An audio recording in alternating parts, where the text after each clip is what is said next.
चालाक लोमड़ी ने इस बार चुना नान को और उसका मजाक बनाने के लिए और उसको बुरा दिखाने के लिए वो जुराब वाला मामला लेकर बैठ गई कि देखो ये कितना गंदा है कि ये इस तरह की जुराब है जो रगड़ता रहता है जबकि इसके पास कितनी सारी हैं उसके बाद में भी नहीं पहनता और बहुत ज़्यादा कंजूस है। ये हमेशा इन्हीं बातों में दिमाग लगाती रहती है और इसको कुछ नहीं है। छोटापन देखो, ये जो बच्चे हैं दोनों इनको इतना यूज़ करते हैं, ये दोनों बहुत ज़्यादा यूज़ करते हैं। उसके बाद में भी इन्हीं को बुरा बताने के लिए तरह तरह के इल्ज़ाम लगाते हैं या फिर कोई भी डिस्कशन शुरू करते हैं और अगर वो डिस्कशन नहीं कर रहा तो उसका ध्यान बटा रही है, कह रही है नहीं पहले इसके बारे में बात करो, ये जो ऐसा करता है इसकी थोड़ी सी तारीफ करो कि ये कितना कंजूस है, कितना यूज़ करता है। भाई शर्म भी नहीं आती, जिसके नाम का खाती है और उसी को इस तरह से बुरा कहती है। देखिए अगर ये दोनों बच्चे नान और पिज़्ज़ा ये दोनों के दोनों इसके व्लॉग में ना हो तो इसको पता लग जाए कि इसके व्लॉग में क्या कंटेंट है। कोई भी काम कराना हो ये दो बच्चे याद आते हैं, रात को जग कर भी कोई काम कराना हो तब भी ये बच्चे याद आते हैं, रात को जाग कर कोई रेसिपी बनानी हो, कुछ पैकिंग करनी हो, कुछ नया बनाना हो तो भी ये बच्चे याद आते हैं, जब मार्केट जाना हो तब भी ये बच्चे याद आते हैं, घर का कोई काम कराना हो तब भी ये बच्चे याद आते हैं, सफाई करानी हो तब भी ये बच्चे याद आते हैं। तो अगर देखा जाए तो इसके व्लॉग में इन दोनों का होना अपने आप में बहुत बड़ी बात है। बाकी के जो पात्र या कह लो कैरेक्टर है वो ये बदलती रहती है और कभी किसी को ले आई कभी किसी को ले आई, क्योंकि इसको चाहिए लोग और बिना इन लोगों के ये व्लॉग नहीं बना सकती। अब बताइए जिनका इतना ज़्यादा कंट्रीब्यूशन है उन्हीं को ये जो है बुरा दिखाने के लिए नए नए प्लान करती रहती है। ऐसा क्यों करती है? ऐसा इसलिए करती है कि आप पिछले कुछ व्लॉग्स देखो तो उन सारे व्लॉग्स में क्या आ रहा है, इन दोनों के नाम से आ रहा है कि भाई ये कितना कंट्रीब्यूट करते हैं और ये कितने अच्छे हैं और उसके बाद में इसका कितना काम करते हैं, ये कितना ज़्यादा उनसे काम कराती है और साथ साथ ये भी कि भाई इसके व्लॉग के मेन कंटेंट होने की वजह से इसको जो व्यूज़ आते हैं वो सारे के सारे व्यूज़ अधिकतर इनकी वजह से आते हैं, बच्चों की वजह से आते हैं और इसको कुछ ना कुछ उन बच्चों के लिए देना चाहिए। ये वाली जो डिमांड है ना कि बच्चों को देना चाहिए। कुछ लोग कहते हैं कि उसको चैनल क्यों नहीं खुलवा देती, कुछ लोग कहते हैं कि भाई पिज़्ज़ा की जो हालत ख़राब है उसके लिए कुछ करना चाहिए, उसको डॉक्टर के लेके जाना, उसको जिम भेजना, उसको क्लासेस ज्वाइन कराना, उसका जो अपना हॉबी है उसके लिए उसको क्लासेस ज्वाइन कराते सो दैट वो अपनी हॉबी को एक प्रोफेशन के रूप में बदल सके या उसको एनहेंस कर सके। पर नहीं इसको ये सब तो कुछ मंजूर नहीं। और हाँ पढ़ने लिखने भी नहीं देती उनको, मतलब कभी भी कुछ भी हो उनको ही लेके चल देती है। अभी आप देखो क्या ये जो गुटखा किंग है ये क्या 2 दिन का बच्चा है, मतलब जो मार्केट नहीं जा सकता, कुछ और काम नहीं कर सकता, वो भी उठा के क्या करता है इन बच्चों को ही लेके चल देता है। वो तो जाती थी, ये भी यही काम करता है कि उन दोनों बच्चों को लेके चलता है। मैं तो ये मानूँ कि वो भी जाके खुद मार्केट से खरीद के लाए, व्लॉग बनाए और फिर लोग उसको देखें और उसके बाद में देखें कितने व्यूज़ आते हैं। रात को 11 बजे उठा के चल देता है कि भाई चलो ये लेके आना है और उसके बाद में फिर उसके लिए खरीदने के लिए ले आता है। और फिर हाँ देखो नियत तो देखो इसकी, बंदा दोनों बच्चों को लेके जाता है तो खाने के लिए कहता है भेल खा लो। अरे 2 व्लॉग में देख लिया भाई, तू ले गया है, तेरे को ले दे के भेल ही मिलती है क्या? उनको वहाँ से कोई छोटी मोटी चीज़ दिला लाता है, कोई कपड़े ले आता है, कोई कुछ ले आता है, बस वो बच्चे खुश हो जाते हैं और उसके बाद में वो सारा कंटेंट है इसका। ये निठल्ला कुमार इसने आज तक कोई फली नहीं फोड़ी या ये कहीं कोई खंबा नहीं उखाड़ा क्योंकि पहले ये अपने माँ बाप के पैसों पे पलता था और पूरी तरह से गांव में आवारागर्दी करता रहता था, लड़कियों के पीछे घूमता रहता था, छत्तो इधर से उधर भागता रहता था। उसके बाद में इन लोगों ने प्लान किया कि भी चलो इसे काम के लिए कहीं बाहर भेज देते हैं। सऊदी चला गया, वहाँ पे भी ये खुद की काबिलियत पे नहीं गया। आप खुद ही देख लो क्या कितना पढ़ा लिखा है और क्या है, किस तरह की बातें करता है। उस हेड टू हेड को वो मुंडी कहता है कि मुंडी मिलाते हैं चलो। अरे अब तो मुंबई में आते हुए भी इतने दिन हो गए और फिर कहाँ गई इसकी पढ़ाई लिखाई? मुंबई तो छोड़ो, जो कुछ पढ़कर आया है वहीं से पढ़कर आया है ना। जिसकी खुद की कोई काबिलियत नहीं वो यहाँ पर आकर इतने बखान करता है। ऐसे बन जाते हैं दोनों के दोनों बैठ के जैसे सारी दुनिया का ज्ञान यही दे देंगे। भाई एनिवर्सरी है तुम्हारी तो तुम्हें करना चाहिए जो कुछ करना चाहिए, इसके लिए क्या उन दोनों बच्चों को लेके उठा के चल देते हैं। मैं तो कहता हूँ जैसे कि लोग कहते हैं पैसा मत दे, जो ये कहती है ना भाई इसको हिस्सा दे दो, इनको हिस्सा दे दो, बच्चों को हिस्सा मत दो। इन दोनों को चैनल खुलवा के देखो, फिर देखो कितनी जलती है ये। घर में किसी का भी चैनल देखकर खुश नहीं है। भाभी का चैनल है, भैया का चैनल है, तो उनको भी सड़ाने के लिए, उनको भी जलाने के लिए या कहिए उनको भी परेशान करने के लिए कुछ ना कुछ प्रपंच रचती रहती है। अब इसी व्लॉग में देख लो कि पापा का खाना वहाँ पे जाता है, ये कितने दिन को उससे ये गाना गा रही है और इससे पहले भी सबसे पहले जो दिखाया था या पोल खोली थी वो इसी ने खोली थी। तो अब फिर दोबारा से व्लॉग में ये सब दिखाने की क्या ज़रूरत थी कि पापा के लिए खाना जाता है और उनके लिए जो खाना जाता है उसके अलावा भी सब्ज़ी बनती है, हम लोग वही खाते हैं, और हमको अगर पसंद नहीं आता है तब कोई दूसरी सब्जी खा लेते हैं। और हम तो इतने सीधे हैं, इतने सच्चे हैं कि रात का खाना भी खा लेते हैं। अरे बनाती है कभी अपने घर में, यहाँ पर पड़ी रहती है। जब इसका घर सही भी था तब भी सुबह मुंह उठाया और आंख मलते हुए आ गई कि चाय पीनी है मुझे नीचे, और वहीं पे इसको उबले हुए अंडे का नाश्ता दिया जा रहा है, ये सब किया जा रहा है। उसके बाद में खाने की बारी आती है तो खाना भी, मतलब कोई टाइम ऐसा हो कि जब ये एक दिन में सारे खाने अपने घर में बनाती हो, अपने घर में खाती हो, अपने पति को खिलाती हो, ना ना ना, सारा दिन यहीं पड़े रहना। अब तो ठीक है, ये रिनोवेशन का नाम है, पहले क्या था, पहले भी ऐसे ही था, कुछ भी खाना अपने घर में नहीं बनाना और जाके यहीं पे पड़े रहना, और उसके बाद में चढ़ती भी इनके ऊपर ही है। अब आप ही बताओ, जब सामान तूने डाल रखा है, सारे सारे घर में फैला रखा है, तो उसमें धौंस दिखा रही है कि अच्छा तुम बड़े कहती थी ना, मैंने सामान यहाँ से हटा दिया। आप खाने वाली बात को ही देख लीजिए, जो ये बार बार दिखाती है व्लॉग्स में कि भाई नीचे से खाना जाता है पापा के लिए ऊपर। तो आप ही बताओ, क्या मैडम जो है वहाँ पे जो है पापा का खाना नहीं बना सकती? अरे बना सकती है। जो वो बच्चे के लिए थोड़ा थोड़ा सा खाना वो बना लेती है, तो क्या वो पापा के लिए नहीं बनाएगी? और बनाए या ना बनाए, उसके घर में जो हाउस हेल्प है वो सारे सारे अच्छा खासा खाना बनाना जानते हैं। अगर वो उनसे ये कह दे कि भाई आज घी की सब्जी बननी है, या आज तोरई बननी है, या आज इनके लिए दाल बननी है जो बिना मिर्च मसाले की होगी, तो क्या वो सब लोग ये सब बना के नहीं देंगे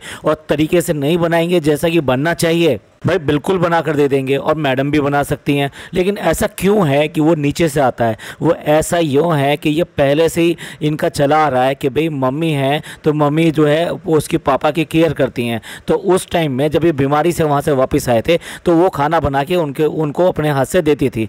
तो वही चीज़ जो अभी तक चली आ रही है, तो वो इसमें ये डिस्टर्बेंस नहीं करते। ठीक है भाई, मम्मी और पापा का मामला है और वो आपस में ऐसा करते हैं तो वो करने दे रही हैं। वरना एक बात बताओ, अपने पापा के साथ में वो माँ की भी इतनी चिंता करता है, जनाब की बात कर रहा हूँ, कि वो उनके लिए भी घड़ी लेकर आ रहा है, उनको वॉक करने के लिए बोल रहा है, उनकी बाकी चीज़ों का, इन हेल्थ रिलेटेड चीज़ों का ध्यान रखता है और ताकीद करता है कि नहीं ऐसा करना है और ऐसा नहीं करना। तो क्या वो इस बात को मान जाएगा कि उसके घर में उसके पापा के लिए खाना ना बने?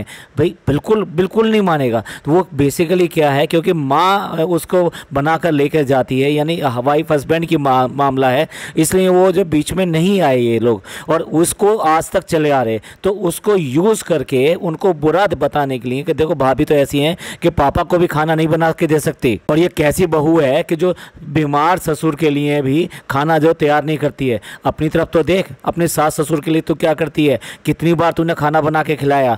हर बार वो हाउस हेल्प क्यों लेकर आते हैं? क्योंकि उन्हें पता है कि यहाँ पर कुछ भी ऐसा मिलने वाला नहीं है, और अगर ऐसा हुआ तो फिर यहाँ पे क्या लड़ाई झगड़े होंगे, क्या बात होगी, और गुटखा किंग भी सनक जाएगा। तो ये सब चीज़ें देखते हुए वहाँ से वो वहाँ पे हाउस हेल्प लेकर आती है। ऐसा नहीं है कि उससे बहुत ज़्यादा प्यार है तो उसको मुंबई घुमाने के लिए लेकर आ रहे हैं। अपनी तरफ तो देखेगी नहीं बिल्कुल भी, दूसरे की तरफ उंगली उठाने में बिल्कुल बाज नहीं आती है। ऐसा लगता है इस लोमड़ी का दिमाग बस सिर्फ इसी चीज़ में लगा रहता है कि अपने ही जो हैं उनको कहाँ कहाँ कैसे कैसे चोट पहुँचानी है। वो दिन भूल गई कि इन अपनों ने ही इसको खड़ा किया था। आज जिस सफलता पे बैठी है, इस सफलता की एक एक ईंट इन भैया भाभी ने ही रखी है, और उसमें भी ज़्यादा भाभी ने काम किया है। भैया का भी रहा है लेकिन भाभी ने काम किया है। इसके रंग रूप, इसके बोल चाल और इसके हर चीज़ को, ये इसके मोटापे को, इन सब को उसी ने काम करवाया है। अब देखिए दोनों आपस में इतने आइडियलिस्टिक बनते हैं कि ना हमें गिफ्ट लेना है ना देना, हमें तो गिफ्ट से कोई मतलब नहीं है, छोटी सी चीज़ मिल जाए हम तो उसको भी खुश हैं, हमारे लिए तो यही बहुत है कि भाई तुम हमारे साथ में हो। सब ड्रामा है, नौटंकी है। ये वो हैं जो डायमंड के रिंग खरीद के लाए, ये वो हैं जो नेकलेस खरीद के लाए अम्मी के लिए, ये वो हैं अब इस एनिवर्सरी पे भी डायमंड की रिंग आई है। तो भैया ये व्यूवर्स वगैरह समझ ले हैं, ये सब डायलॉग बाजी जो है ना, ये सिर्फ दूसरों के लिए है। अपने लिए तो खूब खुल के खर्च होना।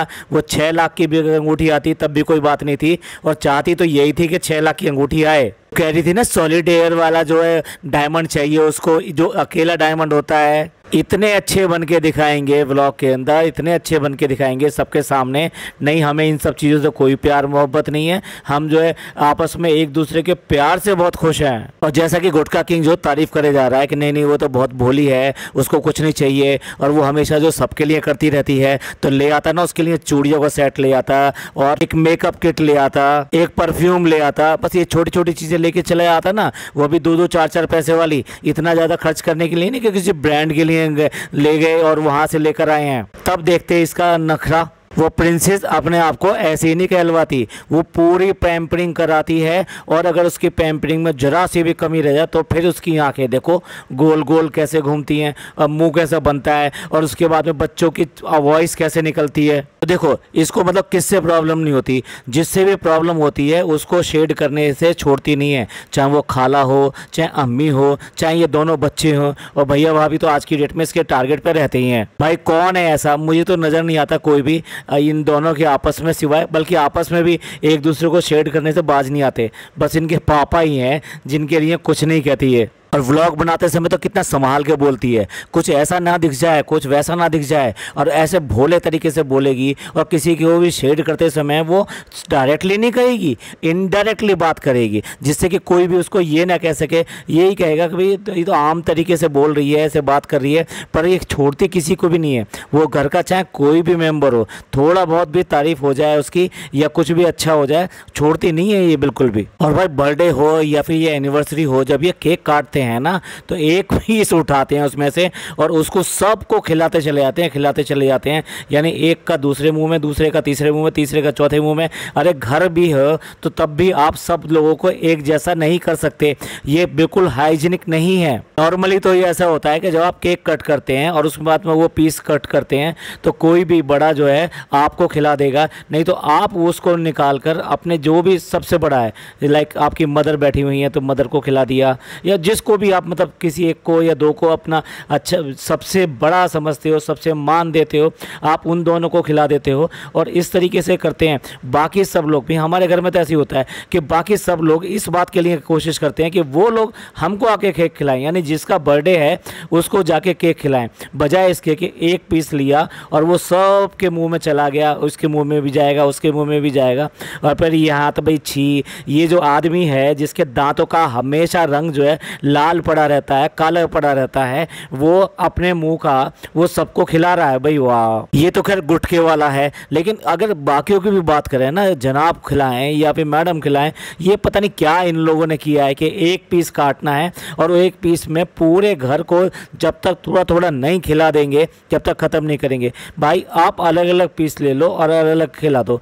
भाई अच्छे घरों में या जहाँ बहुत अच्छा इंतजाम होता है वहाँ तो ये होता है कि एक मेन केक होता है और उसके बाद में सब केक या छोटे छोटे पीसेस अलग से होते हैं जो बेसिकली एक साथ सबको बांट दिए जाते हैं। तो स्मॉल स्मॉल केक जो है सबके पास पहुंच जाता है और एक ही टाइम में पहुंच जाता है, जल्दी से पहुंच जाता है। ऑफिस में भी सेलिब्रेशन करते हैं तो केक कटने के बाद में कोई एक या दो को खिलाया जाता है, उसके बाद में वो केक छोड़ दिया जाता है। फिर कोई एक पर्सन जो उसमें से कट करके बहुत सारे उसके पीसेस अलग अलग तरीके से डिस्ट्रीब्यूट कर देता है और बाकी जो खाना पीना हो जाता है वो ऑलरेडी डिस्ट्रीब्यूटेड रहता है, तो केक उसके बाद में ऐड ऑन हो जाता है उसके अंदर। देखिए जब भैया भाभी आ जाते हैं ना तो दोनों की ऐसी सिट्टी पिट्टी गुम हो जाती है कि बातें भी जो है ना पागलों वाली करने का शुरू कर देते हैं। अब बताइए, ये एनिवर्सरी का केक कटिंग है, एनिवर्सरी के केक कटिंग के लिए भाभी क्या करेगी, वो गुटखा किंग उसको कह रहा है कि आ जाओ यहाँ बैठ जाओ, मतलब उसके डब्बा के बगल में वो बैठ के उसके केक कटवाएगी क्या? अभी भी यही मान रखा है कि वो उसकी गुड़िया है और वो ऐसी है, छोटी है, गोदी में बैठा के केक कटवाएगी। जैसे भाभी ने जो है वो गुलदस्ता बुके दिया उसको, तो बुके दिया उसने डब्बा को, और डब्बा को बुके देने के बाद में गुटखा किंग कैसे फटाफट जो उसको लपकने के लिए आया जैसे कि उसको दे रही हो। अरे भाई एनिवर्सरी है, मान कि दोनों की एनिवर्सरी है, लेकिन इतने ज़्यादा मत हो जाओ पागल जैसे भैया भाभी आ गए कि तुम्हारी कॉमन सेंस भी गायब हो गई। और भाई जैसा इन्होंने जो ना एनिवर्सरी सेलिब्रेट करी, वैसे ही भैया भाभी भी ऐसे मुंह उठा के ऐसे चले आए, ना कोई तैयार होके आया ना कुछ होकर आया, सारे के सारे लोग ऐसे ही बैठे हुए हैं। कि भाभी के यहाँ अगर कोई रात को होता है ना तो सारे लोग लिपस्टिक विपस्टिक लगा के जच बन के तब वहाँ पे पहुँचते हैं। और आज की डेट में तो भैया भी कम नहीं है, भैया भी जो बात बनाने से बात मारने से पीछे नहीं है। वो पहले ही कह रहा है कि भाई तुमने क्या दिया, इससे तो गिफ्ट ये सारे दे दिए। तो डब्बा कहती है मैंने और हंस के दिखा देती है। और दूसरी तरफ वो पूछता है कि भाई 2 साल तुम्हारे कैसे रहे और उसके क्या क्या जवाब मिले, ये तो हम अगले व्लॉग में कवर करेंगे। ये व्लॉग जो है जनाब ने बनाया है और जनाब ने इसमें बड़े अच्छे तरीके से इनको खींचा है। गुटखा किंग को अपने ऊपर जरा सा भी कॉन्फिडेंस नहीं है कि वो इस तरह की चीज़ों को कैसे डील कर सकता है। उसे ये भी नहीं बोलना आ रहा कि वो कौन से डायमंड की बात कर रही थी जिसके लिए ये कह रहा था कि 6 लाख रुपीस का आएगा। ऐसे कई मौके आते हैं कि जब उसके पास में वर्ड ही नहीं होते वो एग्जैक्टली वो जो बोलना चाहता है उसके लिए। और सिर्फ और सिर्फ उसकी पढ़ाई लिखाई जो है ना वो जो नहीं है ये उसी की वजह से है। हालांकि पढ़ा लिखा तो इस घर में कोई भी नहीं है, कोई भी ऐसा नहीं है जो 12th से ऊपर पहुंच गया हो, चाहे डब्बा हो, चाहे जनाब हो, चाहे मैडम हो। और फिर गुटखा किंग का तो भाई कहना ही क्या। वैसे लेके तो गुटखा किंग ही आया है, लेकिन जो टी शर्ट लेकर आया है यानी रेड शर्ट लेकर आया है उसका साइज देख के तो नहीं लग रहा कि बिल्कुल भी डब्बा के किसी भी तरीके से आ सकता है। चलिए भाई देखते हैं अब ये फाइनल अपनी एनिवर्सरी कैसे मनाते हैं और उसको कवर करेंगे कल जब इसका व्लॉग आएगा। ये पॉडकास्ट आपको अच्छा लगा हो तो प्लीज़ लाइक कीजिए, सब्सक्राइब कीजिए और शेयर कीजिए। थैंक यू, धन्यवाद, शुक्रिया।